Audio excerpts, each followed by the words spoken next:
नमस्कार प्यारे साथियों, स्वागत है आप सभी का एक बार फिर से आपके अपने यूट्यूब चैनल पर जिसका नाम है MD2 रीडर पब्लिकेशन। तो फ्रेंड्स, हरियाणा जी के क्विज और मॉक टेस्ट की जो सीरीज चली है 5वां पार्ट है। आगामी परीक्षाओं को ध्यान में रखते हुए काफ़ी महत्वपूर्ण प्रश्न आपको करा रहा हूँ। और ये वो क्वेश्चन है फ्रेंड्स जो HSSC की 2015 से लेकर और 2019 तक की जितनी भी परीक्षाएँ हुई, चाहे वो ऑनलाइन है चाहे वो ऑफलाइन है, सभी के क्वेश्चन आपको करा रहा हूँ। और जो वो साथी ये कह रहे थे कि सर थोड़ा लेवल अप कराइए, देखिए अभी क्या चल रहा है, रिपीटेड क्वेश्चन जो बार बार आ रहे हैं वो चल रहे हैं। धीरे धीरे आपका लेवल भी अप करूँगा। जैसे ही हमारे 15 के आसपास से डेली क्विज और मॉक टेस्ट क्वालिफाई या क्लियर हो जाते हैं, उसके बाद देखना आप लेवल कैसे इंक्रीज में करता हूँ। तो आप बने रहिए, चीज़ों को शेयर करें, यही हमारे लिए भी मोटिवेशन रहेगा। प्लीज़ और प्लीज़ शेयर किया करें चीज़ों को। तो आज के क्विज का हमारा पहला क्वेश्चन है कि भाई हरियाणा की टांगरी नदी का उद्गम स्थल कहाँ है? मेवात की पहाड़ियाँ, यमुनोत्री, डागसी, मोरने की पहाड़ियाँ। तो फ्रेंड्स, इसका जो सही आंसर है ऑप्शन नंबर डी है, मोरने की पहाड़ियाँ। ये कहाँ पर स्थित है? ये हमारी पंचकुला जिले के अंदर स्थित है। ये क्वेश्चन भी कई बार पूछ लिया जाता है। अगले प्रश्न की ओर बढ़ चलते हैं। और इनकी पंचकुला की जो हमारी पहाड़ियाँ हैं, इनका सबसे ऊंची जो चोटी है वो हमारी क्या है? करोह। कई जगह ये 1467 दिया हुआ है, कई जगह इसको 1514 सेंटीमीटर दिया हुआ है। इसकी हाइट मैं आपको बता रहा हूँ, मीटर सॉरी। अगले प्रश्न की ओर बढ़ते हैं। अकबर के समय रेवाड़ी के शासक कौन थे? राव तुलाराम, राव करण सिंह, फूल सिंह, हेमचंद्र। तो फ्रेंड्स, इसका जो सही answer option number D, Hemchandra, इसका सही आंसर रहेगा। और हेमचंद्र विक्रमादित्य और अकबर के बीच जो है 5 नवंबर 1556 ईस्वी को पानीपत की दूसरी लड़ाई हुई। पहली लड़ाई 1526 में, दूसरी 1556 में और तीसरी 1761 ईस्वी में हुई थी। अगला प्रश्न है, कौन सा प्रसिद्ध व्यक्ति रोहतक के मोखरा गांव से संबंध रखता है? पहले ही बता चुका हूँ, साक्षी मलिक जी हैं।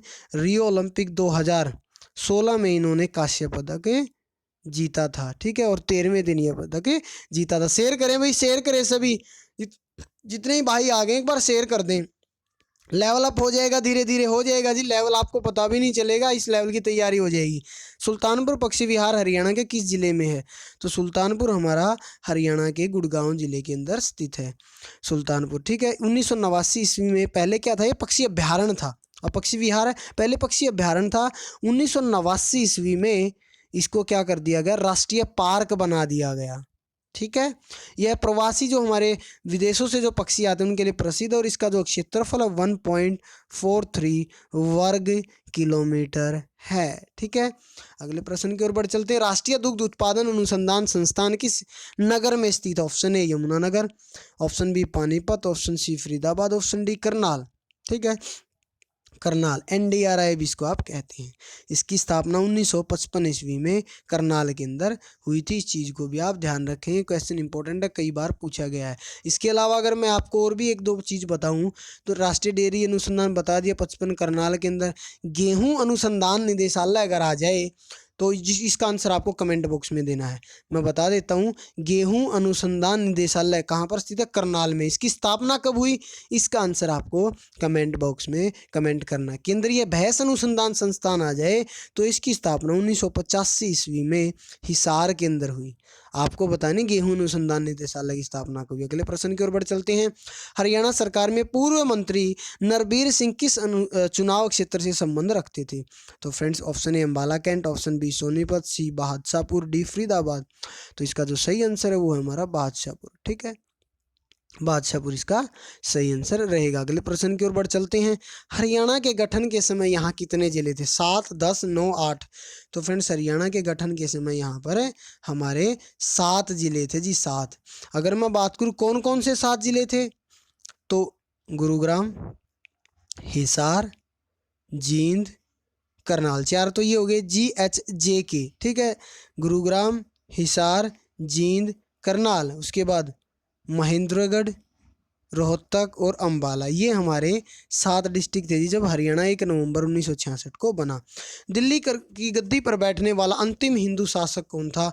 सभी जानते हैं, हेमचंद्र, यानी कि हेमचंद्र या हेमू विक्रमादित्य, ठीक है। क्योंकि पानीपत की जो दूसरी लड़ाई हुई थी 5 नवंबर 1556 ईस्वी को अकबर और हेमचंद्र विक्रमादित्य के बीच, वहाँ पर ये हार गया था और जो भारत पर या फिर कहिए दिल्ली पर जो है मुगलों का शासन हो गया था। ठीक है, उसके बाद अगले प्रश्न की ओर बढ़ चलते हैं। बीरबारा वन्यजीव अभयारण्य किस जिले के अंदर स्थित है? हिसार, जींद, सिरसा, पलवल। तो बीरबारा जींद जिले के अंदर स्थित है। शेयर करें भाई, शेयर करें। बीरबारा वन्यजीव अभयारण्य जींद जिले के अंदर स्थित है। अगर मैं बात करूं सरस्वती वन्यजीव अभयारण्य, तो ये आपके दो जगह पर स्थित है, कैथल और कुरुक्षेत्र। के याद रखेंगे।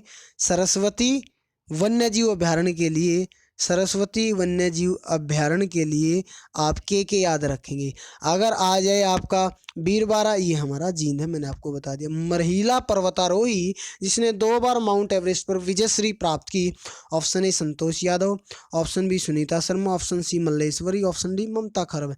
तो संतोष यादव इसका सही आंसर रहेगा। अगर मैं बात करूं इनका जन्म कब हुआ, 1969 में इसका जन्म हुआ। और ITBP Indo Tibet border police की ये उप अधीक्षक भी रही हैं। और इन्होंने जो माउंट एवरेस्ट है जिसकी ऊंचाई 8848 मीटर है, इसको 2 बार जो है फतेह किया है।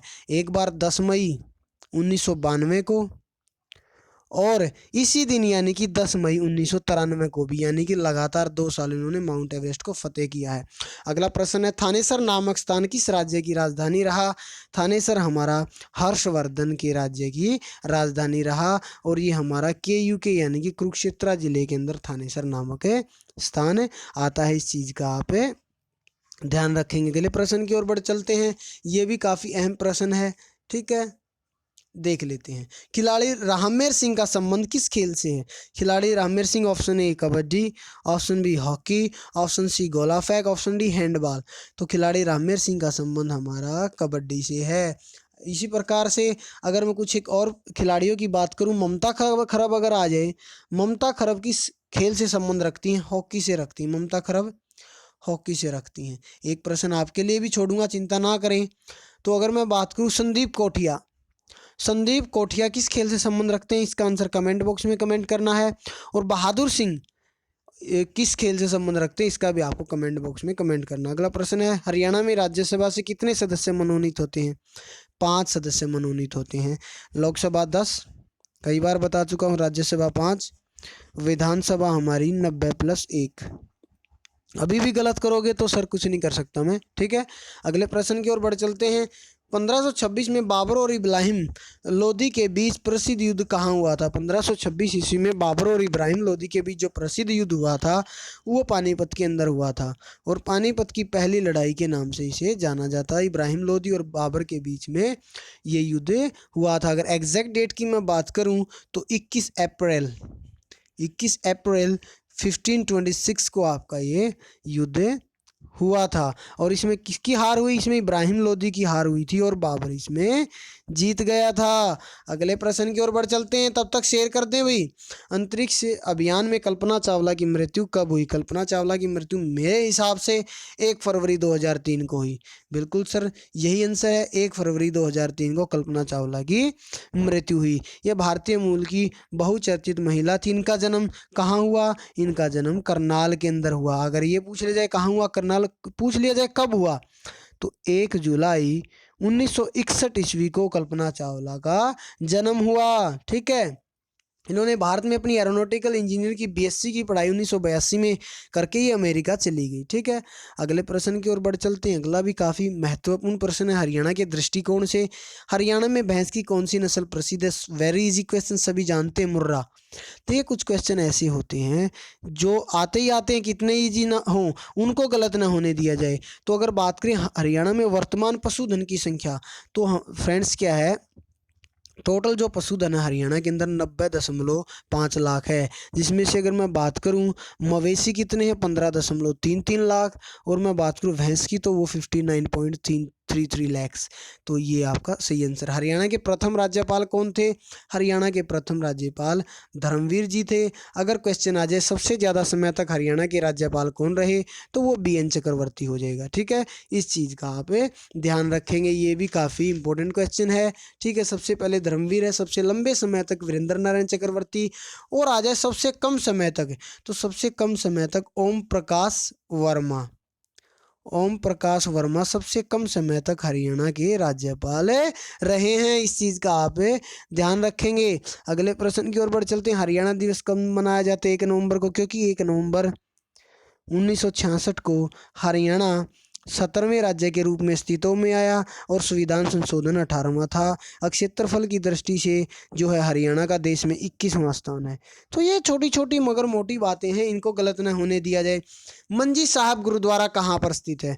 मंजी साहब जो गुरुद्वारा है वो Ambala option A, B Jhajjar option C Fatehabad, D Rewari. तो फ्रेंड्स इसका जो सही आंसर है वो ऑप्शन ए अम्बाला के अंदर है, मंजी साहब गुरुद्वारा स्थित है। अगला प्रश्न है, पता नहीं कितनी बार एचएसएससी ने पूछ लिया है, हरियाणा की प्रसिद्ध खिलाड़ी गीता जुत्सी का संबंध किससे है? एथलेटिक्स से है, दौड़ से है, रनिंग से है। ये प्रश्न भी पूछ लिया जाता है, गीता जुत्सी। इसके अलावा चांद्राम अभी हमारे एथलेटिक्स से ही क्वेश्चन भी पूछा जा सकता है, कैप्टन हवा सिंह भी। तो ये छोटी छोटी चीज़ें हैं, इनको याद रखेंगे। संदेश साप्ताहिक पत्रिका की शुरुआत किसने की थी? पहले बता चुका हूँ, नेक आदमी हमेशा संदेश देगा, तो नेकीराम शर्मा इसका बिल्कुल सही आंसर रहेगा। और इनका जन्म कब हुआ और कहाँ हुआ? ये स्वतंत्रता हमारे सेनानी थे जिनको पंडित नेकीराम शर्मा के नाम से जाना जाता है। इनका जन्म रोहतक के कैलंगा गाँव में हुआ। कहाँ हुआ नेकीराम शर्मा का जन्म? रोहतक के कैलंगा गांव में हुआ 4 सितंबर 1887 ईस्वी को। 4 सितंबर 1887 ईस्वी को रोहतक के कैलंगा गांव में संदेश साप्ताहिक पत्रिका के संपादक नेकीराम शर्मा का जन्म हुआ। इस चीज़ को भी आप जो है ध्यान रखेंगे। अगले प्रश्न की ओर बढ़ते हैं। अशोक स्तंभ की लिपि क्या है? अशोक स्तंभ की लिपि जो मेरे हिसाब से है वो ब्राह्मी है। बाकी आप क्या कहेंगे? Option A Brahmi, option B Kharosthi, option C Pali, D Sanskrit. तो अशोक स्तंभ की लिपि ब्राह्मी है। दिल्ली के अंदर ये स्थित है, हमारा टोपरा के अंदर। इसकी लिपि ब्राह्मी है, भाषा प्राकृत है। देखिए लिपि पूछे तो ब्राह्मी, भाषा पूछे तो प्राकृत। संख्याएं कितनी है? 7। मूल स्थल क्या है? टोपरा गाँव अम्बाला। ठीक है, पहले ये टोपरा गांव अम्बाला के अंदर था, लेकिन इसको फिर दिल्ली ले जाया गया। वर्तमान में ये दिल्ली के अंदर स्थित है। ठीक है, उसके बाद फ्रेंड्स अगले प्रश्न की ओर बढ़ चलते हैं। काफ़ी अहम प्रश्न ये भी माना जाता है, हरियाणा के कौन से मुख्यमंत्री उप प्रधानमंत्री आप सभी जानते ताऊ देवीलाल के नाम से प्रसिद्ध हैं। ताऊ को जो भारतीय राजनीति में प्रख्यात है, और चौटाला गांव में इनका जन्म हुआ था, एक बहुत बड़े जमींदार के घर। ठीक है, और ये अपनी पढ़ाई छोड़कर ये राजनीति में आ गए थे। ठीक है, अगले प्रश्न की ओर बढ़ चलते हैं। अगला प्रश्न भी काफ़ी अहम माना गया है कि कौन सा राज्य हरियाणा के पूर्व में स्थित है? उत्तर प्रदेश। हरियाणा और उत्तर प्रदेश के बीच में प्राकृतिक सीमा का काम करती है यमुना रिवर। कहाँ से निकलती है? यमुनोत्री नामक ग्लेशियर से निकाली गई है। माफ़ कीजिए, निकाली नहीं गई है, वहाँ से ये निकलती है। अगले प्रश्न की ओर बढ़ चलते हैं। आज का लास्ट क्वेश्चन है, क्षेत्रफल की दृष्टि से हरियाणा राज्य का सबसे बड़ा जिला कौन सा है? पहले देखिए हमारा सबसे बड़ा जो जिला होता था भिवानी होता था। ठीक है, लेकिन भिवानी से चरखी दादरी निकल गया तो सिरसा होता है उसके बाद। लेकिन यहाँ ना भिवानी ऑप्शन में है, ना यहाँ पर है सिरसा ऑप्शन में है। तो यहाँ पर आंसर क्या रहेगा? इस चीज़ के लिए आप बताएं। ऑप्शन ए है हमारा फरीदाबाद, बी हिसार, सी गुड़गांव, डी अंबाला। तो फ्रेंड्स इसका जो सही आंसर ऑप्शन बी हिसार इसका सही आंसर है। इसका क्षेत्रफल 3983 वर्ग किलोमीटर है। तो फ्रेंड्स ये जरूरी सीरीज जो चल रही है उसका 5 पार्ट था। आज की इस वीडियो में फिलहाल इतना ही। फिर रिक्वेस्ट करूँगा शेयर करें चीज़ों को, भाई शेयर किया करें, हमें भी मोटिवेशन मिलता है। आज की इस वीडियो में फिलहाल इतना ही। धन्यवाद।